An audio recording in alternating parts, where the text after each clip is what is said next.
Ang pagtutulungan ng mga langgam ay isa sa pinakamagandang halimbawa ng social cooperation sa kalikasan. Hindi sila nag-iimbak para sa sarili lang nila, kundi para sa kaligtasan ng buong kolonya.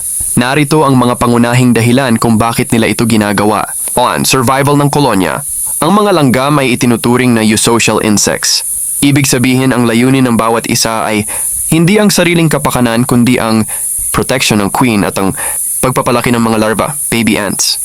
Kung walang sapat na pagkain, hihinto ang queen sa pangingitlog at maaaring maubos ang kanilang lahi. 2. Paghahanda sa tag-ulan o taglamig. May mga panahon na mahirap lumabas para maghanap ng pagkain, tulad ng baha, malakas na ulan o sobrang ginaw. Dahil dito, kailangan nilang mag-imbak habang maganda pa ang panahon.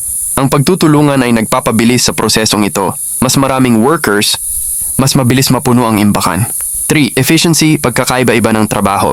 Ang mga langgam ay may kanya-kanyang specialization. Scouts, sila ang naghahanap kung nasaan ang pagkain. Foragers, sila ang nagbubuhat at nagdadala ng pagkain pabalik. Soldiers, sila ang nagbabantay habang nagtatrabaho ang iba. Dahil sa paghahati ng trabaho, mas nagiging epektibo sila. Isipin mo na lang kung ang isang maliit na langgam ay susubok mag-uwi ng isang malaking tipak ng asukal o patay na insekto ng mag-isa, malamang ay hindi niya ito makakaya. 4. Komunikasyon gamit ang pheromones. Kapag nakahanap ng pagkain ng isang langgam, nag-iiwan siya ng chemical na tinatawag na pheromone trail. Parang ito ay isang GPS na sinusundan ng ibang langgam. Kapag mas marami silang naglalakad sa daan na iyon, mas tumitindi ang amoy. Kaya mas maraming langgam ang dumarating para tumulong. May mga uri ng langgam na kaya binuhat ang isang bagay na 50 beses na mas mabigat kaysa sa kanilang sariling timbang. Ang mga langgam ay hindi lang basta-basta kumukuha ng kahit ano. Meron silang collective intelligence o talino ng grupo para mamili ng pinakamainam na pagkain. Paano sila nagdedesisyon? Quality versus distance. Mas pipiliin ng mga langgam ang pagkaing mas matamis o mas masustansya, high protein sugar, kahit medyo malayo ito, kaysa sa pagkaing malapit pero kakaunti ang sustansya. Lakas ng pheromones. Kapag ang isang scout ay nakahanap ng napakasarap na pagkain, mas marami siyang iniiwang pheromones, amoy sa lupa habang pabalik siya sa nest. Ang mas matapang na amoy ay nagsisilbing signal sa ibang langgam na, "Dito kayo pumunta, mas sulit ito!" Pangangailangan ng kolonya. Kung ang queen ay nangingitlog, mas naghahanap ang mga foragers ng pagkaing mayaman sa protein tulad ng ibang insekto. Kung kailangan lang nila ng enerhiya para sa pagtatrabaho, mas uunahin nila ang carbohydrates o sugar. Ease of transport. Kung ang pagkain ay masyadong mahirap, bitbitin o masyadong delikado. Ang lokasyon. Halimbawa, malapit sa pugad ng kalaban, maaari nilang iwanan ito at lumipat sa mas madaling kunin. Ang trail competition. Isipin mo na may dalawang grupo ng langgam na nakahanap ng magkaibang pagkain. Ang grupong mas mabilis makapag-iwan ng matapang na amoy ang siyang mananalo. Dahil mas maraming langgam ang susunod sa mas matapang na amoy, mas mabilis nilang mauubos ang pagkain yon bago lumipat sa iba. Alam mo ba na may mga langgam din na nagsisilbing living storage?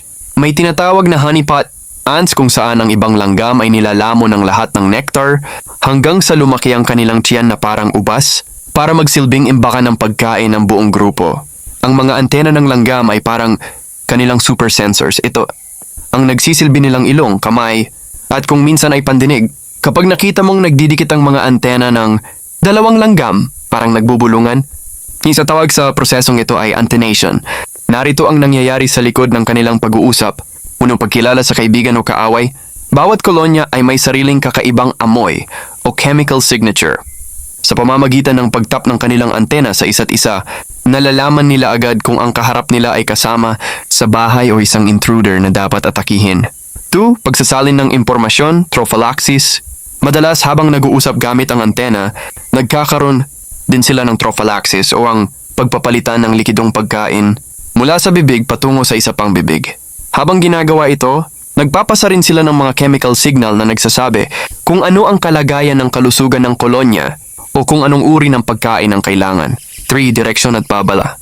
Kapag may panganib, mabilis na tinatapik ng isang langgam ang kanyang kapwa gamit ang antena sa isang particular na pattern. Ang mabilis at madiing pagtap ay madalas na hudyat ng alarm signal na nag-uutos sa iba na maghanda sa pakikipaglaban o tumakbo. Sir, paghahanap ng trail. Ang mga antena ay may libo-libong maliliit na sensors na nakakaamoy ng pheromones sa lupa. Dahil dalawa ang kanilang antena, kaya nilang matukoy ang direksyon ng amoy. kung ito ba ay mas malakas sa kaliwa o sa kanan, parang stereo sound. Pero para sa amoy, alam mo ba, ang antena ng langgam ay hindi lang basta nakadikit.